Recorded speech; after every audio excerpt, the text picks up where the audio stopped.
¿Sabes cuál es el rey más famoso de Inglaterra? ¿Conoces qué monarca se casó 6 veces? ¿Y sabes quién fue el culpable de la aparición de la Iglesia anglicana? Todas las preguntas tienen una misma respuesta: Enrique VIII. Y en el vídeo de hoy conocerás 12 curiosidades sobre su persona. ¡Vamos allá!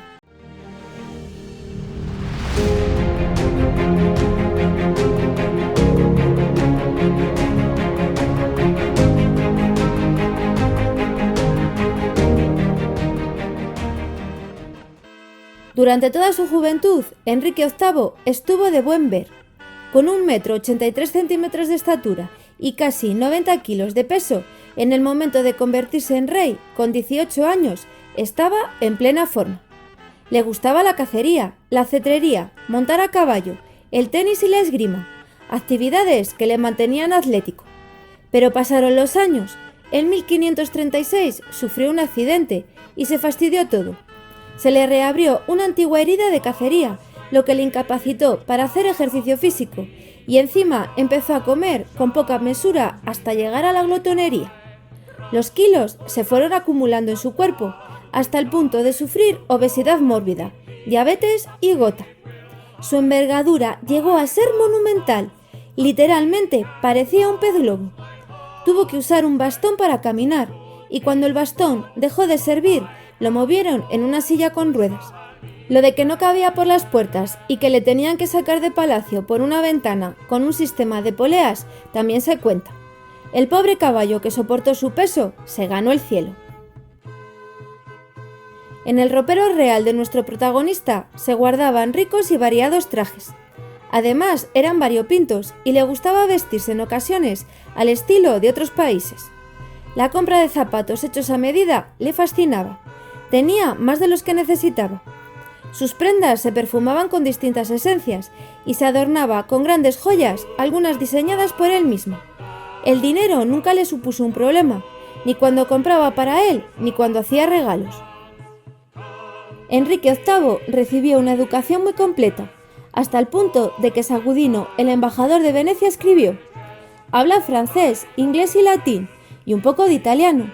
Toca bien el laúd y el clavicordio.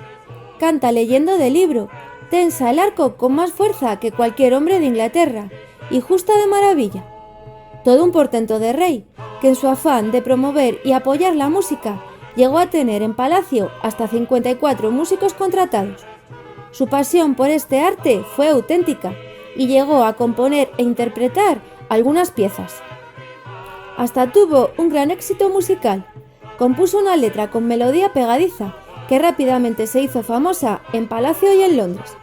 Además, coleccionó instrumentos musicales: 78 flautas, 14 trompetas, 5 gaitas, y podría seguir enumerando muchos instrumentos más. Enrique VIII no fue el primogénito de la familia Tudor y no nació destinado a ser rey.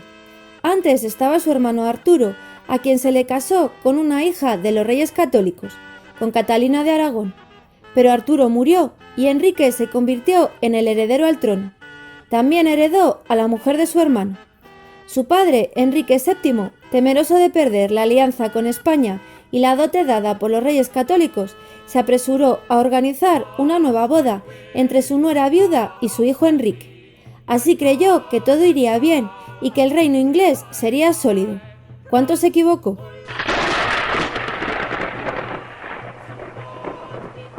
Enrique VIII quiso perpetuar el apellido Tudor en el trono de Inglaterra, y para ello buscó durante toda su vida un heredero varón, si bien no le fue fácil lograrlo.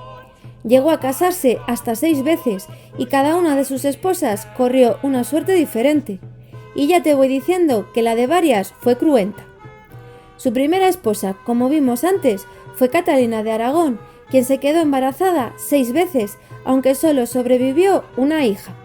Eso no le vino bien a Enrique VIII, y entre sus deseos de un hijo y que se encaprichó por otra mujer, acabó rompiendo relaciones con la Iglesia Católica para poder divorciarse de Catalina.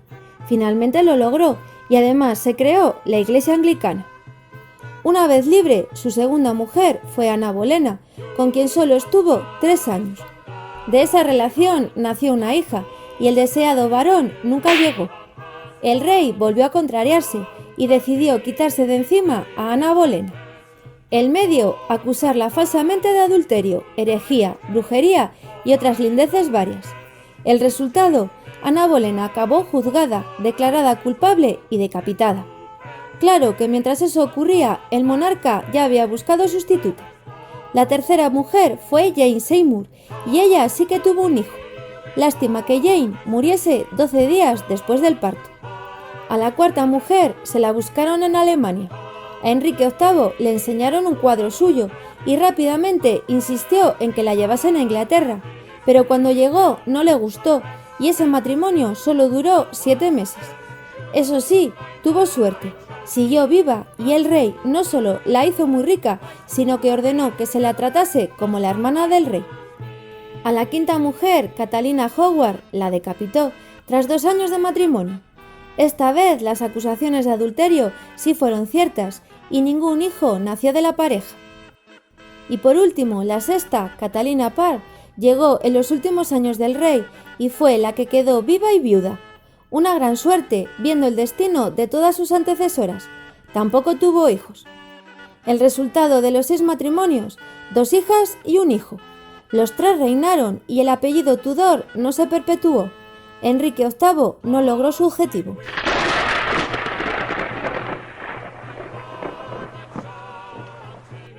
Estando aún casado con su primera mujer y enamorado de Ana Bolena, esta tuvo que abandonar la corte durante una temporada cuando los rumores de la relación se extendieron y la pareja se intercambió cartas de amor. En ellas se pueden leer las palabras de un rey cursi y perdidamente enamorado. ¿Quién iba a decir, después de todo lo visto, que Enrique VIII tuvo un lado romántico? Que Enrique VIII, además de casarse 6 veces, se lo pasó muy bien con diversas amantes, nunca fue un secreto, y de esas relaciones extramatrimoniales nacieron unos cuantos descendientes, pero el rey inglés solo reconoció a uno de ellos, a Henry Fitzroy. Se le buscó un buen padrino, el todopoderoso cardenal Wolsey. Con 6 años se le nombró miembro de la Orden de la Jarretera. Se le concedieron títulos de duque, nunca el de príncipe de Gales por ser ilegítimo, y su padre le hizo participar en los principales actos del reino. Tal vez al monarca se le pasó por la cabeza la posibilidad de que reinase algún día, pero como murió con 17 años, esa opción se esfumó. Enrique VIII, después de estar muchos años casado con Catalina de Aragón, como no tuvo hijos varones con ella, pidió al Papa la anulación del matrimonio, con la excusa de que había sido antes la esposa de su hermano. Pero el Papa, coartado por Carlos V, rey de España y sobrino de Catalina, se negó. Y ahí es cuando empezó la ruptura de Inglaterra con la Iglesia Católica. A Enrique VIII entonces, 2 consejeros le aconsejaron separarse de Roma, y les hizo caso. Hicieron todo lo posible para tener dictámenes favorables al divorcio, y aprovechando el descontento del clero inglés por la cantidad de impuestos que había que pagar al Papa, lograron la opinión favorable para la ruptura. En 1531 el rey se hizo reconocer jefe de la Iglesia de Inglaterra y en 1533 Thomas Cranmer anuló el matrimonio con Catalina. Evidentemente al Papa Clemente no le hizo gracia y respondió con la excomunión del monarca inglés. El resultado de ese tira y afloja es que la Iglesia Católica quedó libre de la obediencia a Roma y se convirtió en independiente, siendo el rey el jefe de dicha iglesia. La corona expropió y vendió el patrimonio de los monasterios. A los ingleses que fueron fieles a Roma se les persiguió como traidores, pero Enrique VIII no permitió que se pusieran en entredicho los dogmas fundamentales del catolicismo. Eso sí, tras su muerte no pudo evitar que Thomas Cranmer realizara la reforma de la Iglesia anglicana, introduciendo elementos del protestantismo. Así que fue un rey excomulgado y un rey protestante, pero a su manera. Tener una corte con cerca de 1000 cortesanos y 400 sirvientes generaba mucha suciedad. Durante el reinado de Enrique VIII ya se conocía la relación entre suciedad y enfermedades. Creían que las infecciones se transmitían por el aire viciado o por los malos olores, pero ni con esas prescindieron de ciertas costumbres asquerosas. Una de ellas, orinar en las paredes del jardín de palacio, por lo que el rey ordenó pintar marcas rojas en forma de X en los lugares más problemáticos para que lo dejasen de hacer. ¿Lo conseguiría? Pues no, el efecto fue justo el contrario. Emplearon las marcas rojas para apuntar mientras orinaban. Diversiones del siglo XVI. Y esa no fue la única norma que intentó imponer el soberano, porque hubo más, como la de no limpiarse las manos en los tapices o cortinas. Poco caso le hicieron, así que cada cierto tiempo la corte cambiaba de residencia a lo largo del año. Era la única forma de poder hacer una limpieza a fondo. Enrique VIII no se limpiaba él mismo su real trasero. Para eso estaba el mozo de las heces, la persona que ayudaba al rey cuando hacía sus necesidades. Pero no pienses que era un mal trabajo, al contrario. El primer mozo de heces estuvo con Enrique VIII desde 1509 hasta 1526. Pasó de ser su paje a su limpiador, pues le consideraba como un gran amigo, y de ahí a ser enormemente rico, porque el rey le otorgó otras tareas y beneficios. Al morir le siguieron otros 2 mozos. El segundo acabó decapitado, al tercero tampoco le fue nada mal. Enrique VIII desde joven tuvo miedo a contraer dolencias y fallecer, tal vez porque es lo que le ocurrió a su hermano. Sus 2 mayores preocupaciones, la peste y el sudor inglés, que el soberano trató de evitar alejándose de quienes consideraba posibles contagiadores. Por esa razón, entre 1517 y 1518 se fue de Londres y durante un periodo se negó a ver a los embajadores. Cada día creía estar contagiado. Pero además se automedicó durante toda su vida porque decía sufrir de dolores varios, insomnio, migrañas. Entre lo que de verdad tenía y lo que se inventaba, no tuvo una salud maravillosa. Los historiadores coinciden en que el comportamiento de Enrique VIII cambió drásticamente a partir de 1536, aunque unos pocos años antes tampoco fue muy normal. Antes de esa fecha se le describe como una persona serena y sabia, nada que ver con el comportamiento posterior. El monarca empezó a ser olvidadizo, a comportarse erráticamente y a tener periodos de furia e impulsividad.